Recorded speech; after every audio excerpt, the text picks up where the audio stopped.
बिस्मिल्लाहिर्रहमानिर्रहीम। आपके मसाइल और उनके हल प्रोग्राम में एक दफ़ा फिर आपके सामने हाज़िरी हुई है।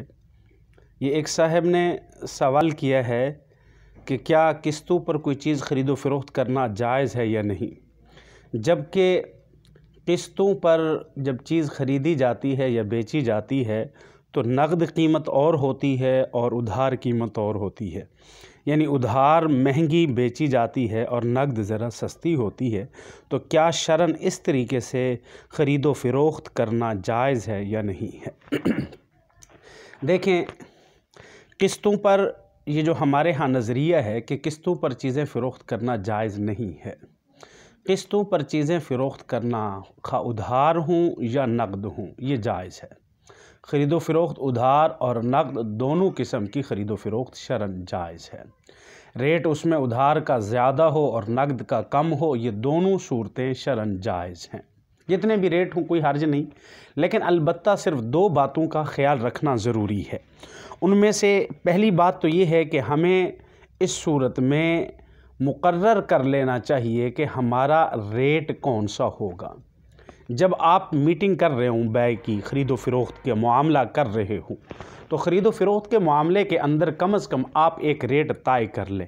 मिसाल के तौर पर एक मोबाइल आप ख़रीदते हैं तो मोबाइल का एक रेट तय कर लें। मैं 6 महीने के बाद इसकी कीमत दूंगा या मैं इसकी 8 महीने के बाद इसकी कीमत दूंगा और इसकी कीमत सिर्फ़ और सिर्फ 10,000 रुपये होगी। 10,000 आपने तय कर लिया।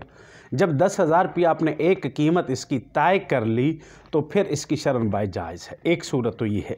दूसरी सूरत ये है कि जब आप मामला कर लेते हैं, ख़रीदो फ़रोख्त कर लेते हैं, ख़रीदो फ़रोख्त करने के बाद अब अगर किस्तों की अदायगी में ख़रीदार कोई टोल मटोल करता है तो इस सूरत में एक ये है कि वो किस्तों की अदायगी के अंदर ताख़ीर करता है, या ये है कि दरमियान में वो कोई किस्त शार्ट करता है, या इस तरीके से वो किस्तें लंबी कर जाता है। जितनी आपने तय किया था कि हर महीने मुझे आपने 2,000 किस्त अदा करनी है, 3,000, उसने इसकी बजाय कम कीमत अदा की है। तो इन सारी सूरतों में जो कीमत आपने मुकर्रर की थी इब्तिदा में, उससे ज़ायद कीमत ना बढ़े, आप बतौर जुर्माना के उसके ऊपर कोई और चीज़ लागू ना करें। मसलन अगर ये हो कि अगर दरमियान में कोई एक किस्त शार्ट होगी तो आप पर इतना जुर्माना हो जाएगा। अगर आपने 10 किस्तें मुकर्रर की हैं और 10 किस्तों में वो ख़रीदार कीमत नहीं अदा कर सका तो वो 12 किस्तों की तरफ चला गया, 15 किस्तों की तरफ मामला चला गया, तो वो कीमत वही 10,000 ही रहे, उससे ज़ायद ना बढ़े। और इसी तरीके से अगर आपने वो मामला 6 महीने तक का किया है कि 6 महीने तक मैं कीमत अदा कर दूँगा, और अगर वो 6 महीने तक कीमत नहीं अदा कर सका, 8 महीने हो गए, 10 महीने हो गए, तो इस सूरत में कीमत वही रहे जो इब्तदा में तय हुई थी, उससे ज़ायद ना हो। तो इसलिए ये दो शर्तें हैं। जब ख़रीदो फ़रोख्त आप करेंगे, उधार पर किस्तों पर ख़रीदो फ़रोख्त करेंगे, अगर उसके अंदर ये दो शर्तें पाई जाएंगी तो वो ख़रीदो फ़रोख्त जायज़ होगी, और अगर ये दोनों शर्तें नहीं पाई जाएंगी तो ये ख़रीदो फ़रोख्त शरन जायज़ नहीं होगी। यानी पहली शर्त यह कि आप कोई एक कीमत तय कर लें, किसी एक कीमत पर अपने मामले को फ़िक्स कर लें, मुतय्यन कर लें।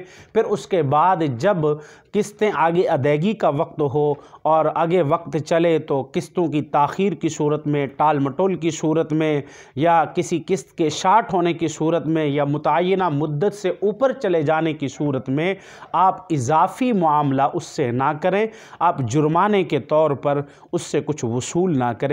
अगर ये जुर्माने के तौर पर वसूल करेंगे या ये शर्त लगाएंगे तो फिर इस सूरत में ये मामला शरन जायज़ नहीं होगा, ये ख़रीदो फ़रोख्त शरन जायज़ नहीं होगी, ये नाजायज़ बन जाएगी। और इसलिए इस मामले को, किस्तों पर ख़रीदने वाले मामले को, आप मोटरसाइकिल किस्तों पर ख़रीदते हैं, गाड़ियाँ किस्तों पर ख़रीदते हैं, मोबाइल ख़रीदते हैं, इन दो शर्तों का लिहाज रखना ज़रूरी।